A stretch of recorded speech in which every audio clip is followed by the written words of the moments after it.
Assalamualaikum warahmatullahi wabarakatuh. Eh, Semoga semua berada dalam keadaan sehat walafiat. Amin, amin, amin ya robbal alamin. Bertemu kembali dengan Bunda Umul pada pertemuan materi perkuliahan micro teaching dalam materi prosedur pelaksanaan pembelajaran micro teaching ya.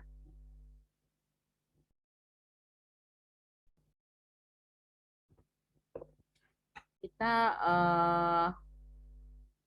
review kembali sedikit kepada pengertian dari keterampilan dasar mengajar. Keterampilan dasar mengajar atau teaching skill adalah suatu kemampuan atau keterampilan yang bersifat khusus, yaitu most specific instructional behavior yang harus dimiliki oleh guru, dosen, instruktur, atau widyaswara agar dapat melaksanakan tugas mengajar secara efektif, efisien, dan profesional. Jadi keterampilan dasar mengajar itu harus dimiliki ya oleh tenaga pendidik. Siapa itu tenaga pendidik? Ya guru, dosen, instruktur atau widyaswara ya, tutor ya yang sifatnya memberikan materi kepada peserta didik atau audiensnya. Dengan demikian, keterampilan dasar mengajar berkenaan dengan beberapa keterampilan atau kemampuan yang bersifat mendasar atau yang harus dikuasai oleh tenaga pengajar dalam melaksanakan tugas mengajarnya. Ada dua kemampuan pokok yang harus dikuasai oleh seorang tenaga pengajar, yaitu satu, menguasai materi atau bahan ajar yang akan diajarkan, yaitu what to teach ya. Dua, menguasai metodologi atau cara untuk membelajarkannya, how to teach, yaitu cara membelajarkan siswa. Keterampilan dasar mengajar mutlak harus dimiliki dan dikuasai oleh tenaga pengajar. Karena dengan keterampilan dasar mengajar, memberikan pengertian lebih dalam mengajar. Mengajar bukan hanya sekedar proses menyampaikan materi saja, tetapi menyangkut aspek yang lebih luas seperti pembinaan sikap, emosional, karakter, kebiasaan, dan nilai-nilai etika atau nilai-nilai lainnya. Jadi yang harus dikuasai oleh tenaga pendidik yaitu menguasai materi terlebih dahulu ya. Kemudian dia menguasai metodologi. Kemudian mengajar itu bukan hanya sekedar menyampaikan materi saja, tetapi menyangkut aspek yang lebih luas, yaitu memberikan pembinaan sikap, membentuk emosional, ya, membentuk karakter, memberikan atau membentuk kebiasaan-kebiasaan dan nilai-nilai etika, nilai-nilai pendidikan kepada peserta didiknya. Kemudian prosedur pelaksanaan pembelajaran mikro. Pelajaran mikro sebagaimana kita ketahui yaitu pembelajaran dalam kelompok yang kecil, dalam kelas atau suasana yang kecil. Kecil dalam arti kata yang suasananya sedikit ya. Jadi mahasiswa praktek dengan 5 mahasiswa sebagai siswanya begitu ya. Masuk kita pada tahap persiapan pembelajaran mikro. Pembelajaran mikro adalah pembelajaran yang disempurnakan, baik waktu, materi, maupun jumlah siswanya. Jadi disempurnakan, waktunya misalnya 15 menit. Kemudian materinya cukup satu materi, contoh, kemudian cara mengevaluasi dan cara menilai, misalnya gitu ya. Jadi tidak pembelajaran yang seutuhnya, jadi tapi kita pangkas-pangkas ya. Kemudian pembelajaran mikro pada dasarnya merupakan salah satu pendekatan pembelajaran untuk melatih bagian-bagian keterampilan mengajar. agar pelaksanaannya dapat berjalan dengan lancar. Ada langkah-langkah atau prosedur khusus sesuai dengan hakikat pembelajaran mikro itu sendiri. Hal ini dimaksudkan agar proses pembelajaran mikro dapat berjalan dan membuahkan hasil yang maksimal. Jadi pembelajaran mikro itu belajar atau berlatih dulu dalam suasana kelas yang kecil. Suasana kelas yang kecil maksudnya bukan ruangannya yang kecil ya, tetapi jumlahnya yang kecil, jumlah peserta didiknya, jumlah materinya, kemudian durasi waktunya, itu disebut pembelajaran mikro, pembelajaran yang kecil ya, pembelajaran yang untuk berlatih pada intinya. Kemudian ada tahap-tahap persiapan pembelajaran mikro. Menurut Sukiman dan Kasmat pada tahun 2006 dalam bukunya halaman 83, jenis-jenis tahap-tahap kegiatan yang harus dilakukan untuk mempersiapkan diri untuk melaksanakan pembelajaran mikro meliputi kegiatan-kegiatan sebagai berikut. A. Memahami hakikat pembelajaran mikro itu sendiri. Itu tadi pembelajaran yang dalam konteks yang kecil ya, konteks yang sederhana. Terutama berkenaan dengan pertanyaan-pertanyaan apa, mengapa, dan bagaimana pembelajaran mikro. Jadi pembelajaran mikro itu untuk apa dilakukan? Jadi untuk melatih mahasiswa atau calon pendidik atau calon guru. Mengapa mereka harus dilatih? Karena mereka akan menerapkan di dunia nyata atau di hadapan siswa sesungguhnya. Bagaimana pembelajaran mikro itu? Pembelajaran mikro dilakukan dalam konteks yang kecil. Kecil dalam arti kata jumlah siswanya cukup 5 dengan satu guru atau calon guru yang sedang latihan mengajar ya, dengan materi yang dibatasi, durasi waktu yang dibatasi. Kemudian B, mengkaji berbagai jenis keterampilan dasar mengajar yang akan dilatihkan dalam pembelajaran mikro. Jadi ada keterampilan-keterampilan dasar ya, keterampilan membuka, ya, inti dan penutup. 3 keterampilan dasar secara garis besar, nanti ada lagi uraian-uraiannya yang lebih spesifik ya. Kemudian melakukan observasi ke sekolah atau tempat praktek atau latihan. Siswa atau calon guru ya atau yang mau melakukan micro teaching bisa observasi dulu atau melakukan observasi ke sekolah-sekolah tertentu untuk belajar bagaimana seorang guru melakukan praktek mengajar.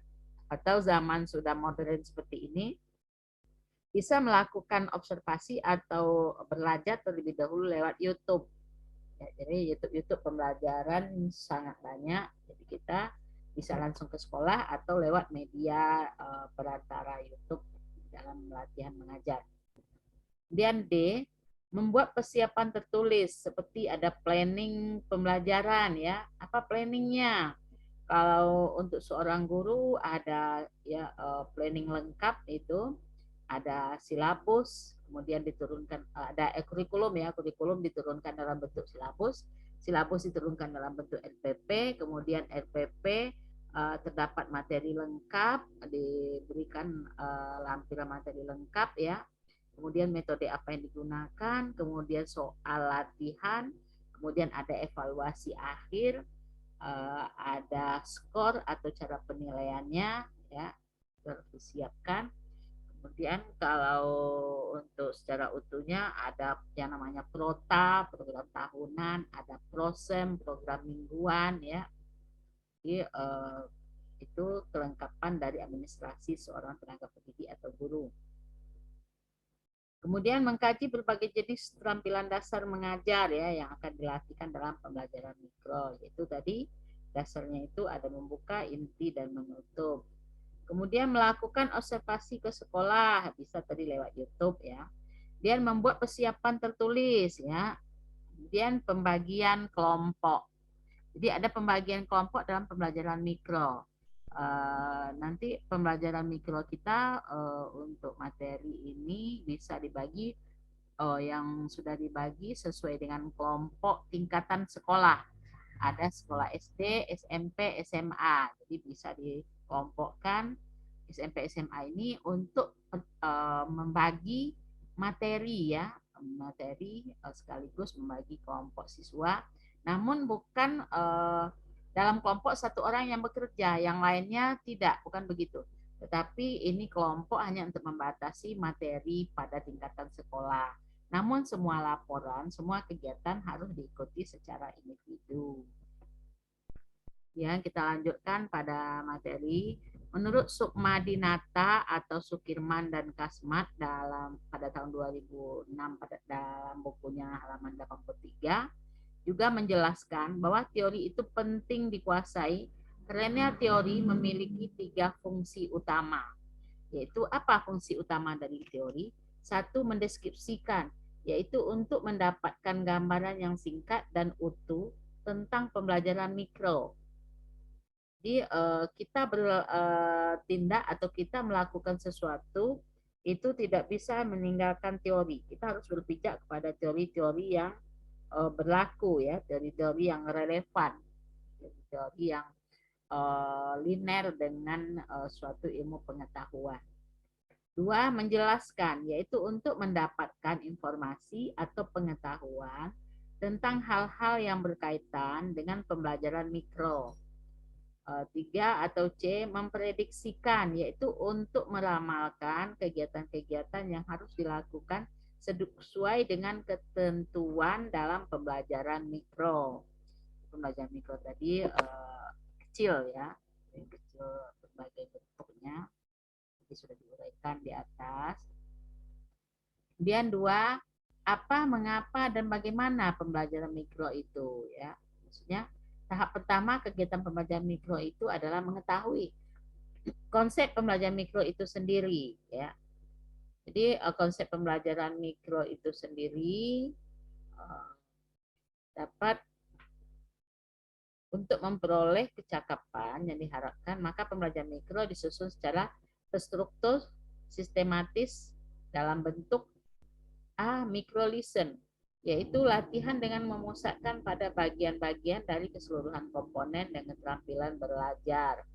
Dua, mikro period, yaitu waktu ya, periodenya atau durasi waktunya, yaitu waktu untuk melatih setiap pembelajaran diperpendek dari waktu pembelajaran biasa di kelas.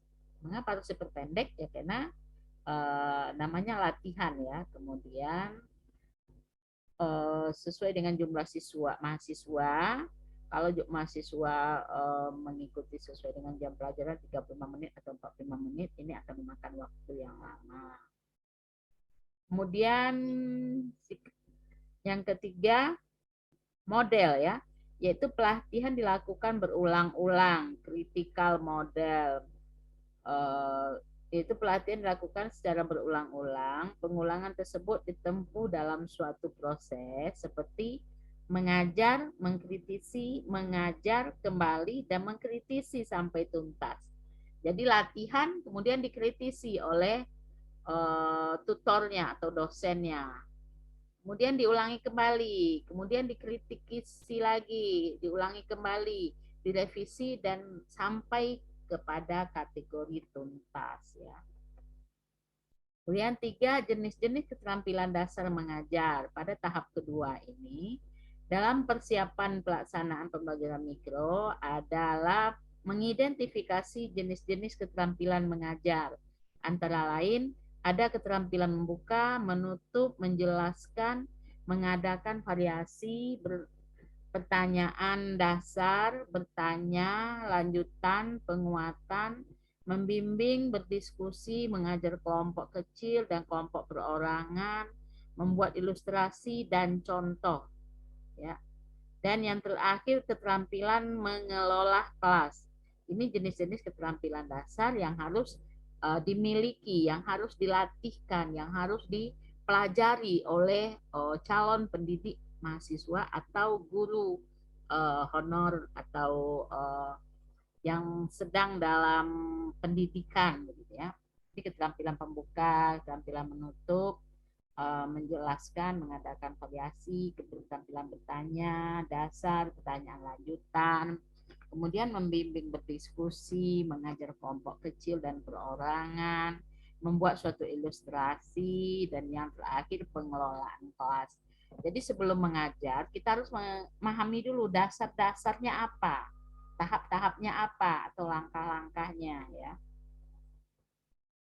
Kemudian 4, ada observasi ke sekolah. Tadi bisa ke sekolah atau ke YouTube aja ya. Di observasi kita bisa ke dunia nyata yaitu sekolah atau dunia nyata yang lewat perantara YouTube. Kemudian membuat perencanaan tertulis pembelajaran mikro, kemudian pembelajaran pembagian kelompok, dan 3, jenis-jenis keterampilan mengajar ya. Itu yang harus dipahami dan dipahami, dibaca kembali oleh mahasiswa, dibuka kembali YouTube-nya, itu bagaimana membuka pelajaran, bagaimana menutup pelajaran, bagaimana menjelaskan, kemudian mengadakan variasi, bertanya lanjut, bertanya dasar, pertanyaan lanjutan, penguatan, membimbing, diskusi, mengajar kelompok kecil dan perorangan, membuat ilustrasi, dan terakhir dalam mengelola kelas ya. Terakhir mengelola kelas. Kemudian pada dasarnya keterampilan mengajar dalam micro teaching ini yaitu merupakan critical model ya, yaitu pelatihan yang dilakukan secara berulang-ulang. Pengulangan tersebut ditempuh dalam suatu proses seperti mengajar, kemudian dikritisi, mengajar kembali, kemudian dikritisi kembali, sehingga sampailah dia kepada tingkat baik dalam kategori baik untuk kesempurnaan sampai pada tujuan yang diinginkan yaitu tuntas dalam mengajarnya. Jadi critical model itu mengajar, praktek, kemudian dikritisi di mana kelemahannya, kemudian diperbaiki, diulangi kembali mengajarnya, dikritisi kembali sampai kepada tingkat tuntas ya. Itulah yang sesungguhnya tujuan dari pembelajaran micro teaching. Ini prosedur pembelajaran micro teaching ya. Demikian saja materi kita pada prosedur pelaksanaan pembelajaran micro teaching. Selamat bertemu kembali pada materi berikutnya. Bunda akhiri billahi taufik wal hidayah. Assalamualaikum warahmatullahi wabarakatuh.